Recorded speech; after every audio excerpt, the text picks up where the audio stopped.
you guys? Fantastic. We're good. You're good. You're good. So let me introduce you guys to these people. My name is Mukundi. I was introduced as Masana on the other one. So, yeah, you can call me Mesh. What's up? She calls me Uma, so everyone does. So, yeah. Tando Fiasco. But they call me Fiasco because at some point it's a nickname for people.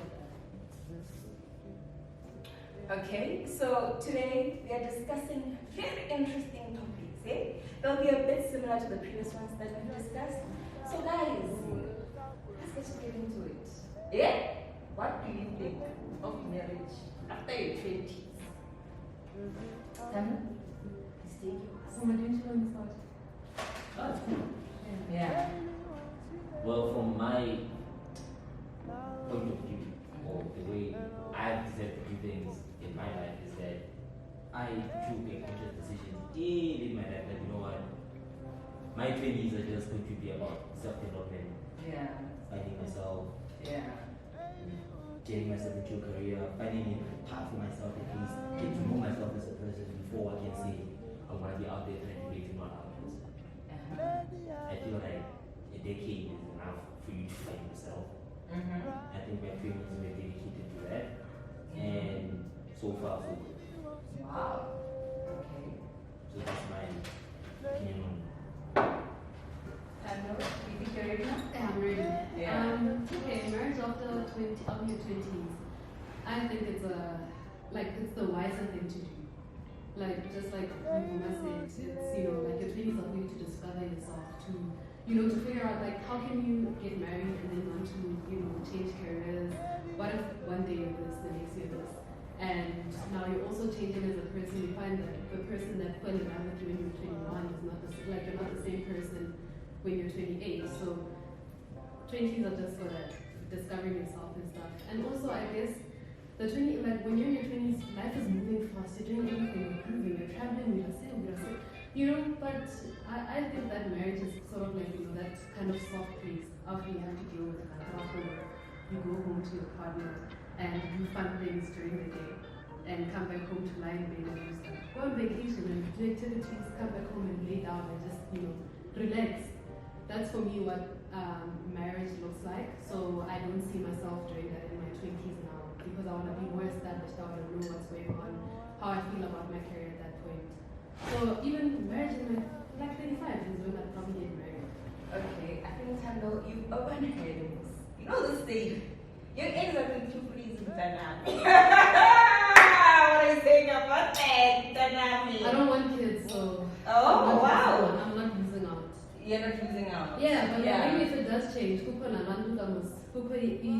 you freeze your eggs. Yeah. I could do that because I don't completely see a life without children. But if I do, if I can have the option. Do you know But what also they say that comfortable. it's an expensive process though? It's expensive, right? But then I guess maybe I'm hoping that I live the kind of life that allows me to do that. But if I don't, I'm also not going to have children before before a certain age, because at that point I want to be completely emotionally available to my kids. I want to be able to take care of them financially, and I can't do that if I'm still finding myself or if I'm not stable.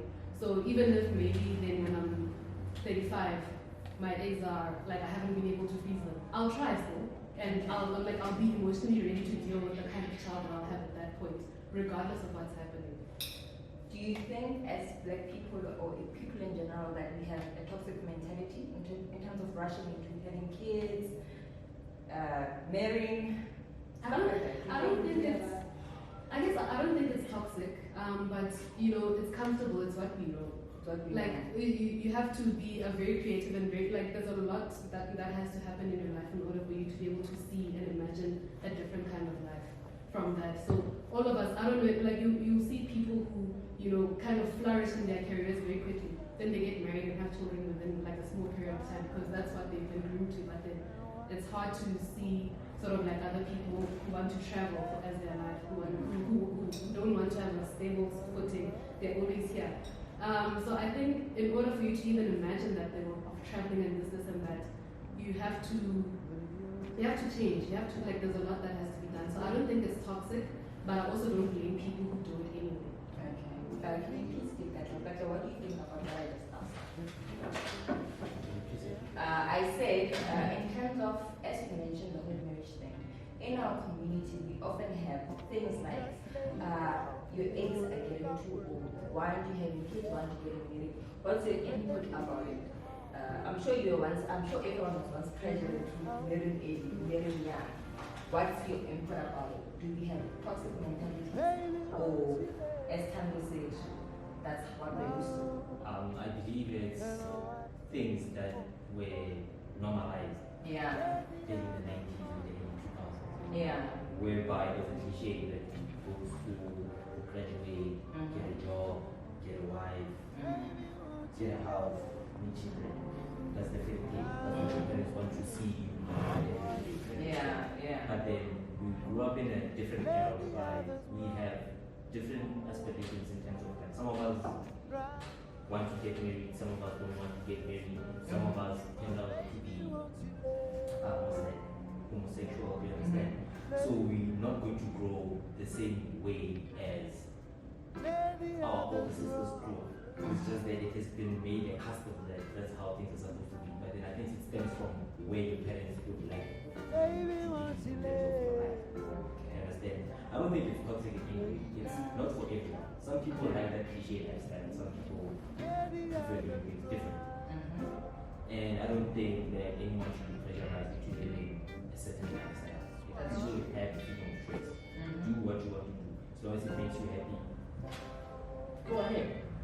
Unless you find the right partner that's in the same space as you are and willing to do what you want to do. Yeah. I think that's what's important at the end of the day. Because you're not marrying your parents. That's very true. You understand? You're not going to be with a person that is like 50. You know, so how you move forward has to be functional. That's very true. And another thing that people forget in terms of kids is the financial implications of having a child. Financial implications. Physical education is important. Yeah. And then especially for things like that. Yeah. Especially when it's easy to have a baby. Yeah. But it's very difficult to raise one. Can I mention something? You normally have things like, you can have a baby eats what you eat. What do you think about such things? Do you think it's And you ignorance? happy with what they're eating. Yeah. And you happy with what they're eating. Number one. Yeah. Because you have to understand, you don't want to go out there and depress yourself. There's a certain lifestyle that you aspire to. Yeah. And you understand, if you have a baby, you're going to have to compromise that lifestyle. That's true. And what's the result of that? Depression, presenting the baby, Yeah. starting to blame things that you put yourself into as a scapegoat for your depression. That's true. You know? People don't think things through. Monkey see, monkey do, especially at our age group. Yeah. Just because the things are working, although we don't want to doesn't mean that you have to be the same way. That's very true. You have to do things in a way that your situation allows you. Very true. So you are for planning. Planning. If you have to plan everything. What are you freestyling? Yeah. Yes, life happens, but then you have to be as prepared as you can. That's very true. It happens, yes, but then you can't use the machine. You need to be prepared as possible. You know that you need to get a job, but then to get a job, you need to upskill yourself. That's true. So you need to plan. That's true. Same as with life. You have to go ahead, you have to plan. You can't just do things. And as we grow older, that's when we realize that planning goes beyond just financial planning. It goes beyond a lot of things. You need to plan almost everything, even your day, your time. You can't just plan things. You can't go hanji, you can't go sorry, or so hold on, no. Okay. Yeah. Mesh, can you give us your input? Sorry about that. What would you like me to say? The first question being marriage after the 20s. What is your input about that? From a male perspective, I would say that it's not easy to get married in your 20s. Yeah. Because in most cases, a man in his 20s has not discovered his financial potential and how he can expand it. He's still dependent on other people for them to supplement whatever he doesn't create for himself. So I think that marriage in a man's 20s is not easy to achieve. It is possible for others who might have substantial assistance from people who support them in life. But I think that a man only is able to actually start earning more once he's out of his 20s. From a female perspective, looking at it from a male's perspective, I would say that a female should find a man in her early 20s while she's going for whatever that she'd like to do in terms of academics. But this man must be able to be there later in her life to support her and help her. Actually, they must help each other. But that's very difficult these days. So, yeah, but that's my thoughts on that. Okay, my question about it, it stems from what we talked about with Gaja. We talked about the Minangawe, meaning as partners we need to give, it's a give and take. So as from a female perspective, getting a man who is financially stable while you're trying to establish your finances, do you think that's easy per se? As women really get that pleasure to marry early and make children. How's the practicality of those things? Mesh, I'll start If with I may you. just ask you, like, if I'm getting your question correctly, Yeah. are you asking me, like, if the man is already established and the woman is aspiring, Yeah. she's not reached yet the level The that level of whatever what she wants to me, be. okay? Be in the give department. So far, she's taking from the man, because let's say the man is already doing well. Is it practical to, do you think it's practical to get such men who can help out at that stage?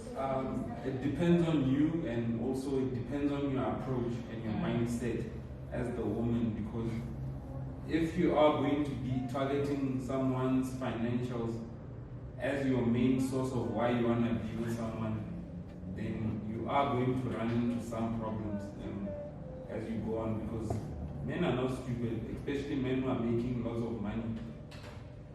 Men who are making lots of money make lots of money because they're not stupid. So eventually you will be discovered, and then there are a lot of other women who are not going to treat that man like that. So yeah, I don't have much to say about that. There's a possibility that you might have to find someone else if you are a woman who thinks like that. Okay. Since I've addressed this similar question with Mesh, does anyone want to comment before I go further? In most cases, these wealthy men who make fine, you understand, right? These men have been built by some other women. Yeah. Do you understand? Yeah. You can't just find a wealthy man out of nowhere. It doesn't happen. These guys are not young. Yeah. We are definitely not young. Most of them, in most cases, that we see. Yeah. They're not young. And then the demand that they have on these young girls are way too high. And then you find that this girl is in the early 20s and this guy already wants a child. You understand? She's not ready for that, but then just because she likes the lifestyle that is provided, she's willing to lend and give him that child. You understand? And then once this guy realizes that he can't get much more out of this woman, it's easy for him to leave. But then the girl is so invested in this guy, she can't just leave anymore, she's stuck with the child.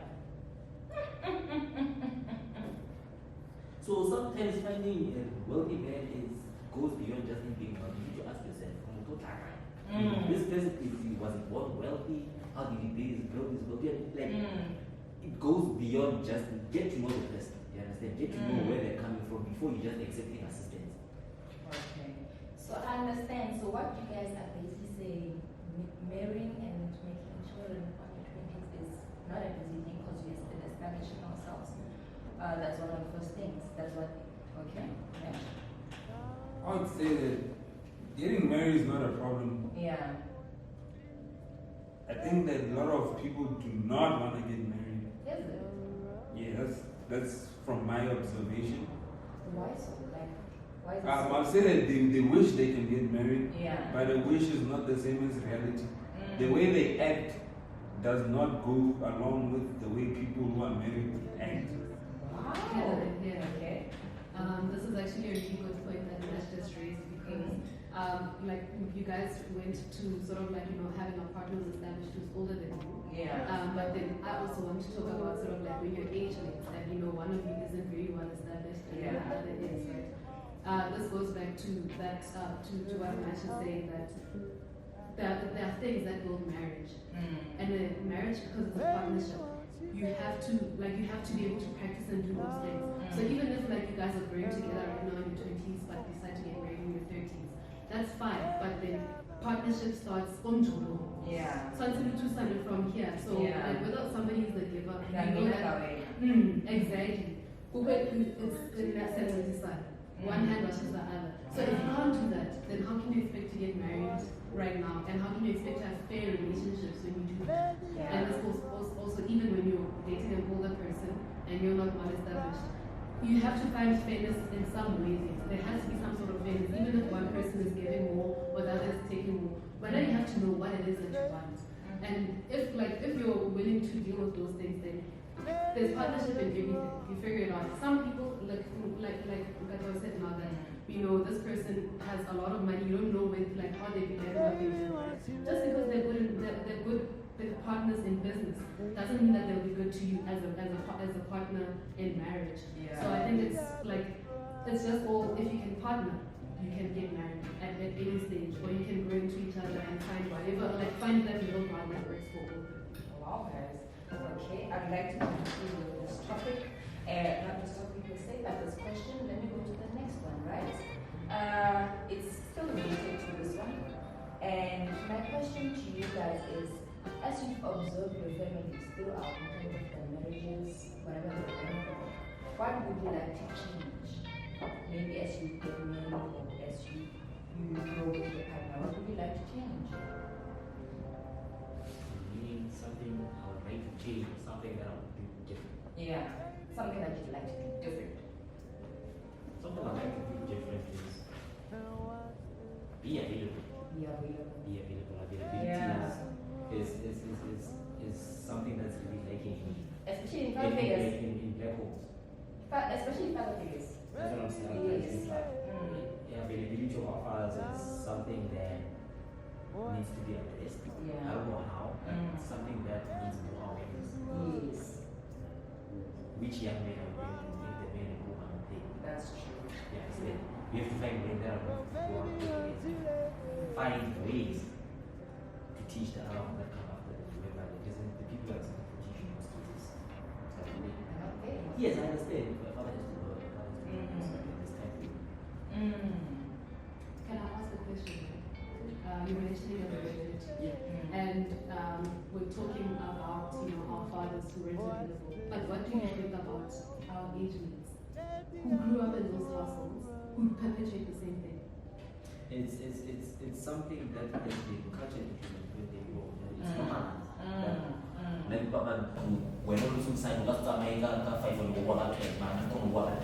Yeah. It's things like that. Yeah. That causes this divide between partners where the other one feels like he can go do whatever everything to fight. Yeah. In most cases when you go home you find your mom is there.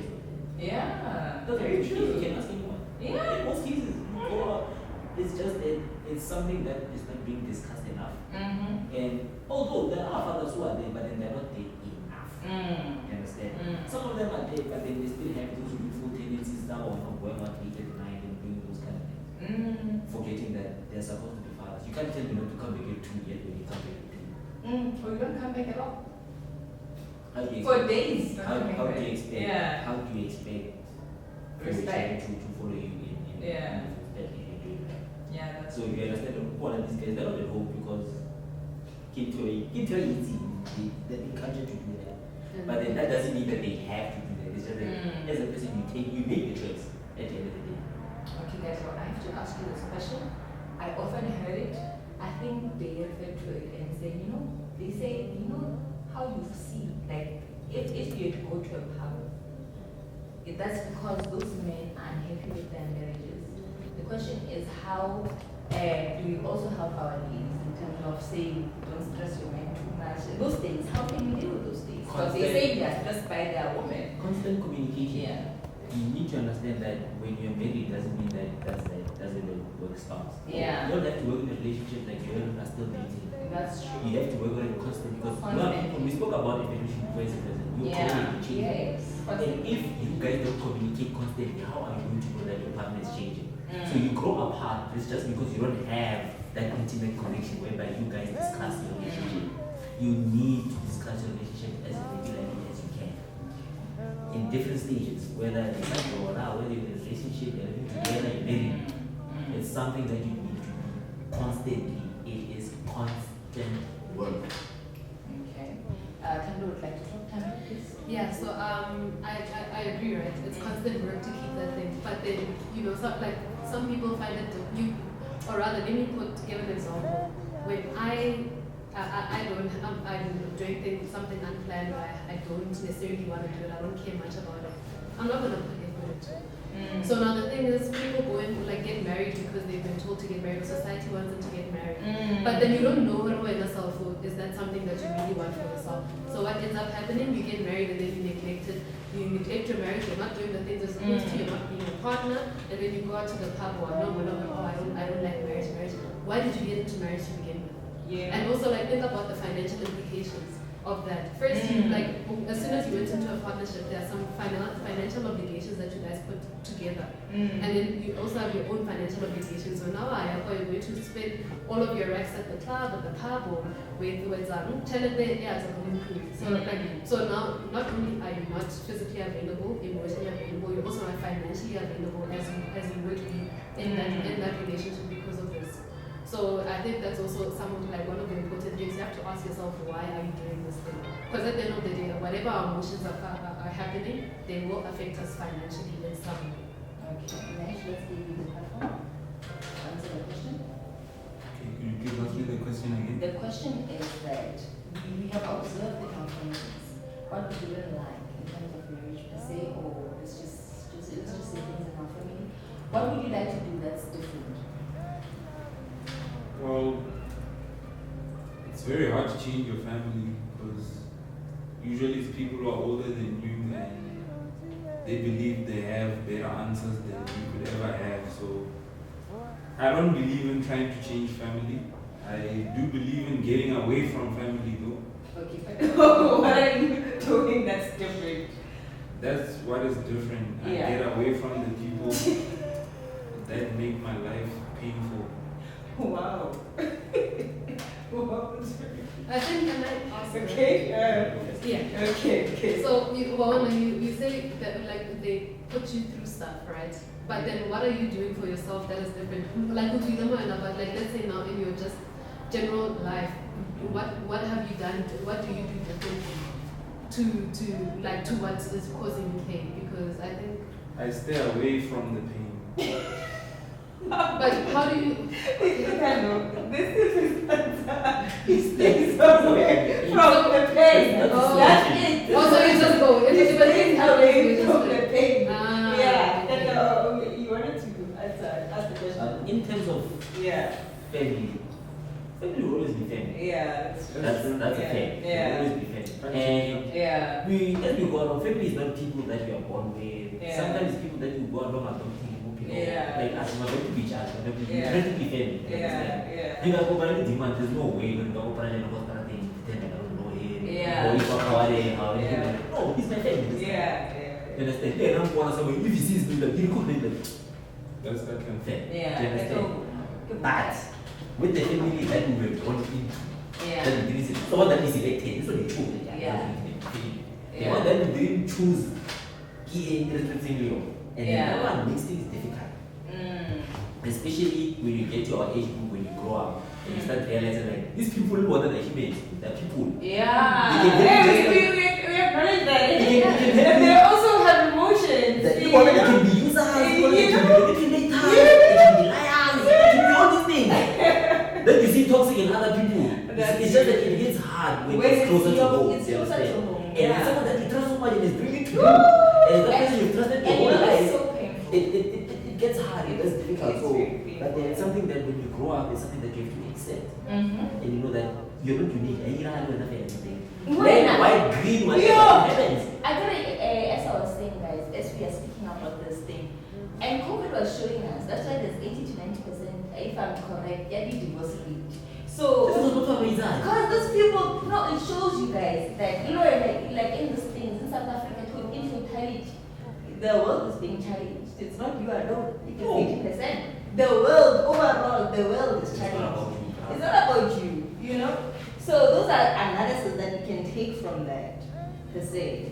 Nano, Oh yeah, I wanted to add, right? You mentioned the things that you noticed in family and the things that you could change, right? Yeah, Like you guys have said, you Mm. can't change family. that's true. Come on, they are as they are and you have to accept them as they are. Very true. And also then, like the one important thing for me, and I think this is why I was asking Masha, what does he do then, like in his general life? Yeah. The observations that I make of my family, I get to know them as people. I understand. Yeah. Not I understand them, but I see the things that they do, right, and I just accept them. But then what happens now is that like I observe those things. If I didn't like something, then I'll know that this is a boundary. I have to change it in my extended family, my friends, Yeah, whatever. yeah. Also, the things that I observe in my family, I have used to kind of curate the kind of life I have around me. Yeah. So like I value kindness and this and that and that, and those are the things that I take away from that. I won't change them as people, Mhm. but then I definitely need to kind of find a way to make myself happy and not put myself through that Yeah. in my extended service. I have choices now. That's But got family when you can deal with them, and the thing is like the more you know somebody, the easier it is to understand and live with them as they Yeah. are and interact with them at that level. You won't change them, Very but you true. have to make sure that when you're not putting yourself in situations that you can't control. Mhm. That's very true. And it hits home as Kashiko said that when you see, especially I think it was so challenging because when we were younger, our parents were really like our role model. And as we grew up, seeing that these people who we call our so-called role models are human. So I think the difficulty was that. The difficulty For once, baby, won't you lay down? What's this for? Well, let the others run around. Well, baby, won't you lay